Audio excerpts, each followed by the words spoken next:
Welcome to Monday, everybody. It is September the 28th, and these are some of the headlines on BizarreBiz.com. Clock is ticking on America's feral swine bomb. MTA workers had hidden man cave below Grand Central tracks. Fisherman hooks human corpse in New York Central Park lake. Rat that sniffs out landmines receives award for bravery. And Vietnam confiscates over 300,000 recycled condoms for sale. Dude. All these headlines and more on BizarreBiz.com.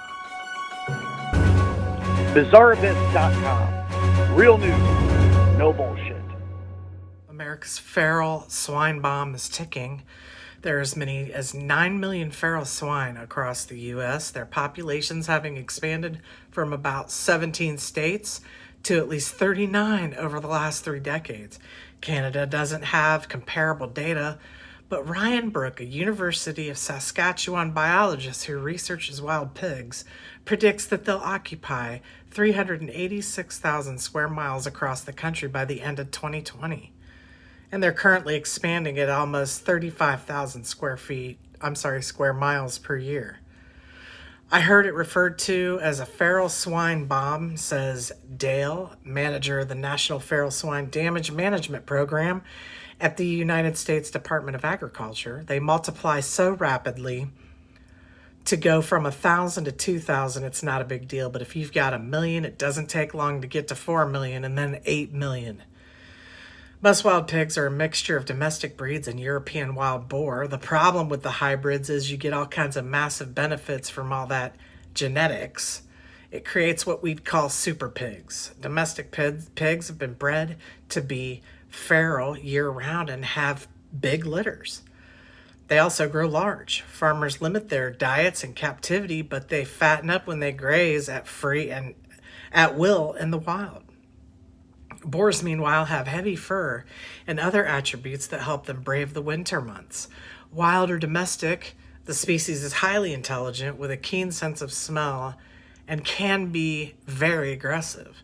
Over the last few decades, wild pigs in some regions have grown to unmanageable numbers. Texas has about 1.5 million and spends upwards of 4 million annually controlling them.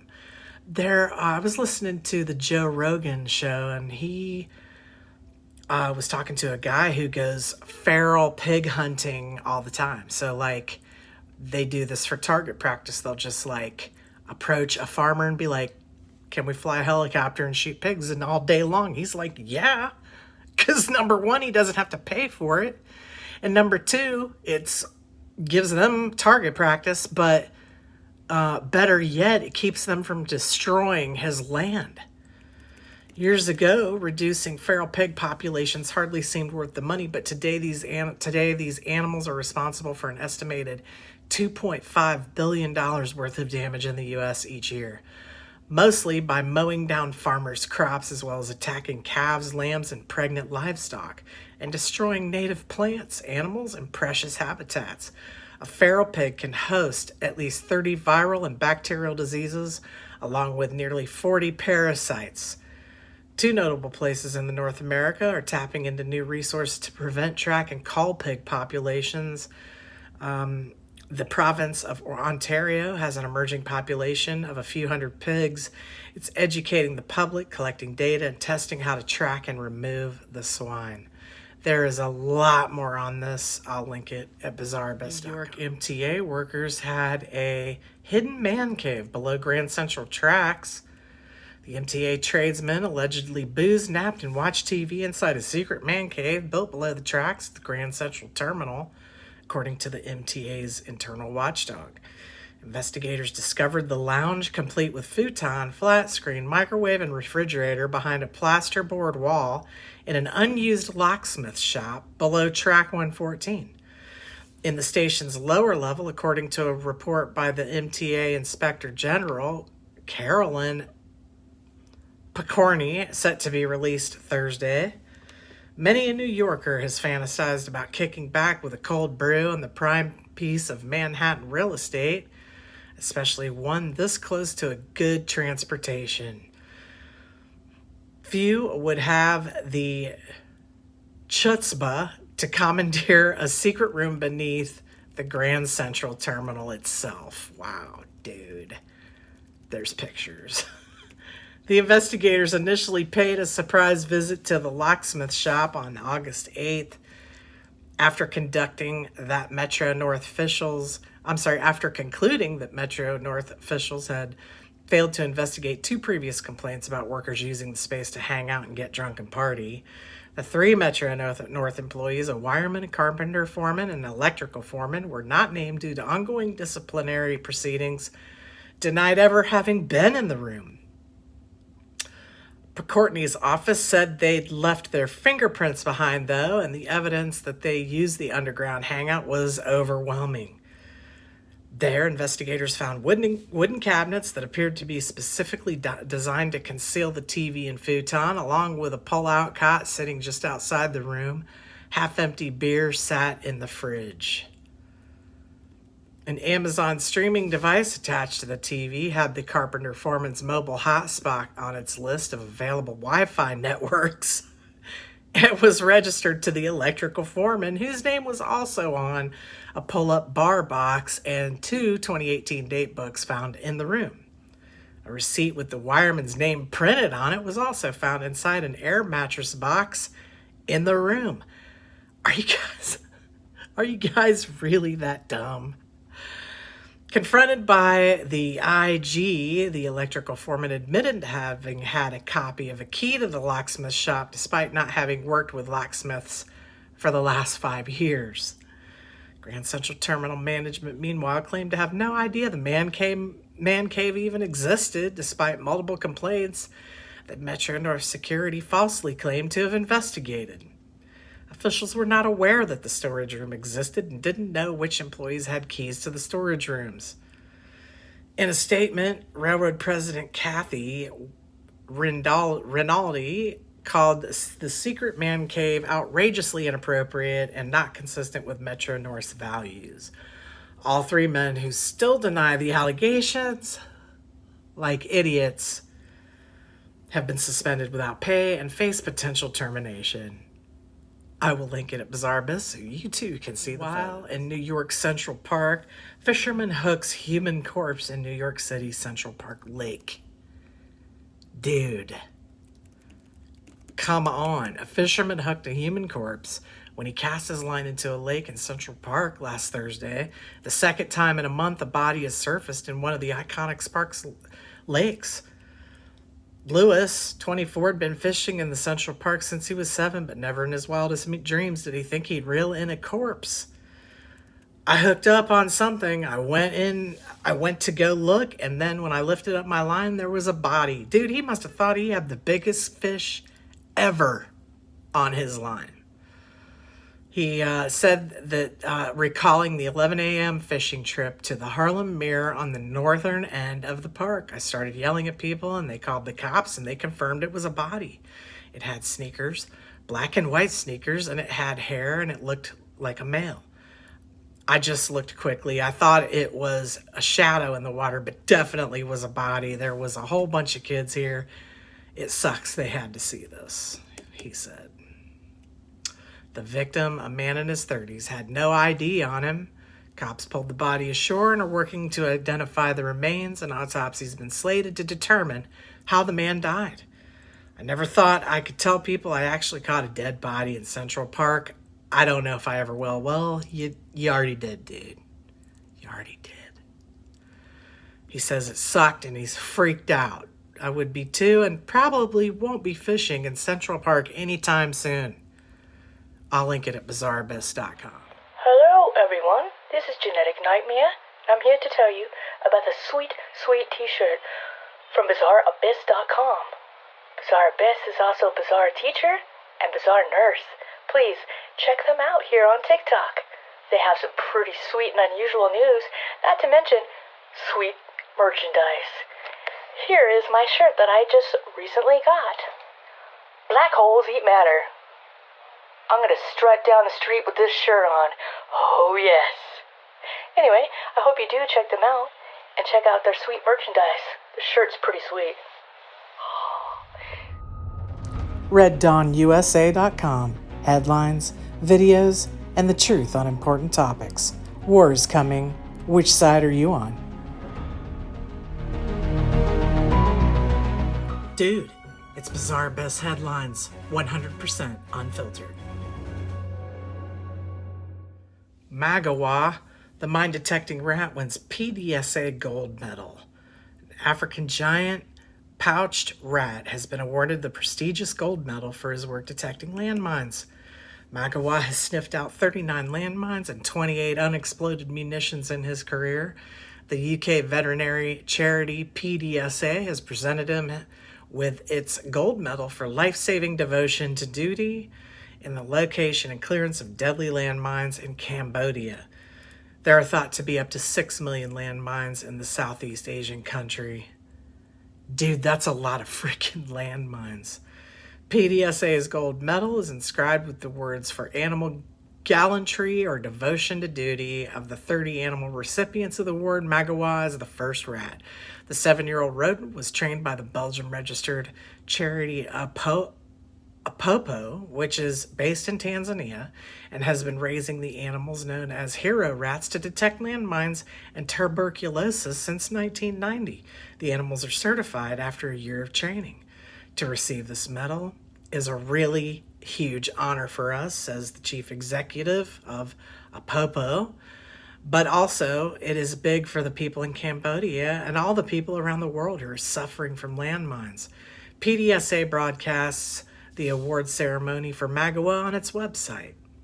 According to Apopo, Magawa, born and raised in Tanzania, weighs 2.61 pounds and is 28 inches long.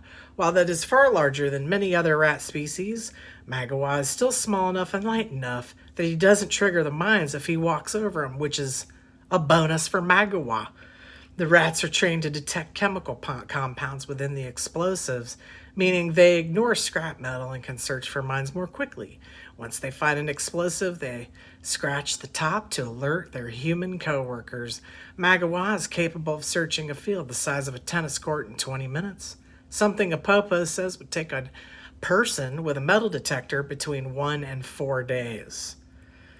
He works for just an hour a day in the mornings and is nearing retirement age. But PDSA director says he's truly unique and outstanding. Magawa's work directly saves and changes the lives of men, women, and children who are impacted by these landmines. That's freaking awesome. Go, Magawa. I'm going to link it at bizarrebest.com. Vietnam confiscates over 300,000 recycled condoms for sale. Dude, think about what I just said. They're used. What the fuck? Hanoi, Vietnam. The police in Vietnam have seized more than 300,000 used condoms that had been boiled, dried, and put up for sale in a southern province, shutting down a business that posed a health hazard to consumers. Yeah, you think? Officers who raided a warehouse in the province of Bin Duong, I know I hacked it, I don't really care, on Saturday found recycled condoms in a bag weighing almost 800 pounds, the state-controlled newspaper had reported. Footage broadcast by the state-owned Vietnam television showed thousands of prophylactics spilling out of bags on the floor. It was unclear what led the police raid, but news reports said officers had received a tip from a local resident. I don't even want to know. They're boiling them. Can you even imagine what that water was like? I mean, what are they, skimming it off the top? It's dude, whose idea was that? And who's doing the work? The smell. No, thank you. The police arrested a woman in connection with the operation who told authorities that she had received a monthly delivery from an unknown person and had been paid the equivalent of 17 cents for about every 2 pounds she recycled. No, dude. She told police that the condoms had been recycled through a process of boiling, drying, and reshaping them using a wooden prosthesis. It was not known how long the business had been in operation or how many condoms had been sold. It was unclear if the woman had been charged with a crime. Condoms are designed to be disposed of after use, and reusing them can lead to breakage, slipping, or leakage. Leakage! Y'all! The risks are greatly multiplied if they're used by more than one person and can lead to the spread of STDs. You think? An obstetrician from Daklac, someplace over there, I'm sure, said that recycling used condoms was very dangerous to society. For profit, they can spread sexually transmitted diseases like syphilis, gonorrhea, and possibly HIV. You are boiling them. There's shit inside that's floating to the top. Don't let that water cool off, y'all. That's all I'm saying. The hell? I might throw up soon. I might gag. But recycling condoms is not unheard of among sex workers, especially in developing countries. It's not impossible to wash a condom, says Juliet Richters, a sexual health expert and honorary professor at the University of South Wales. But it's never happened, to my knowledge, on an industrial scale. This professor said that they would be difficult to recycle without equipment to roll up and repackage the condoms to pass them off as new. She said it was unclear what impact boiling condoms would have on their integrity. They're not dishwasher safe. Are they? Do they have dishwashers over there? In 2007, doctors in China warned against rubber bands that had been manufactured from used condoms because they could lead to the spread of HIV.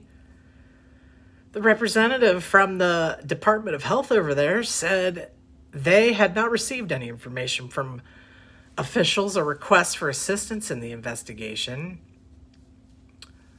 Tran Van Tung, an official, said that since this was the first time the province had been aware of these condoms being recycled for sale, the authorities needed to clearly define their legal case.